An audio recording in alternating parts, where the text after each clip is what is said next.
Hello mga Kanoyski, meet my Honda CV.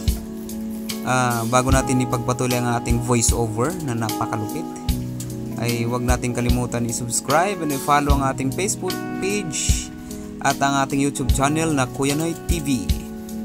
So ayan, pinaliliguan natin at pinapaganda lalo para mas maganda tingnan, malinis tingnan, poging-pogi ang ating si Honda CV. So ang motor ay isa sa ating pang-araw-araw na pangangailangan, lalo na sa biyahe papunta natin sa ating mga destinasyon, sa ating trabaho.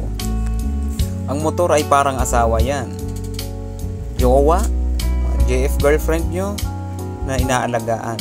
Laging nililiguan para maganda ang itsura, hindi siya madumi.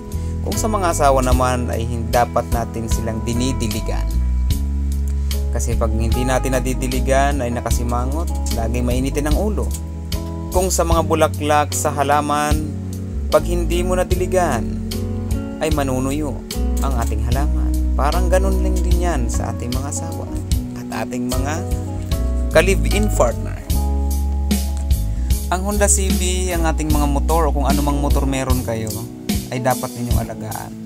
Una sa lahat, bago tayo sumampa sa ating mga service motor, ay huwag kalimutan i-check ang mga preno, ilaw, signal lights, brake lights at lahat ano pa man ang kailangan, langis, gulong. Yun ang kailangan nating i-check lagi at huwag kalimutan magdasal at ng ating may kapal na tayo ay gabayan sa ating pagmamaneho. Ang motor ay isa sa pinaka kailangan natin sa mga emergency, sa mga pupuntahan natin na kailanganin, lalo na sa mga dito sa Metro Manila. Kailangan natin ng ganitong sasakyan dahil napaka-traffic sa Metro Manila. So ang motor ay isa sa number 1 din ang motor sa takaw aksidente. Sa katulad natin nagmumotor, kailangan lang natin talaga magdoble ingat dahil ang motor ay madalas ay ito ang matakaw sa aksidente dahil sa dalawa nga lang ang gulong nito. At dapat lang natin talaga naingatan, alagaan ang motor parang sa ating relasyon. Pag hindi natin nilagaan, madaling masira, madaling mabulok, madaling kumupas. Parang relasyon nyo.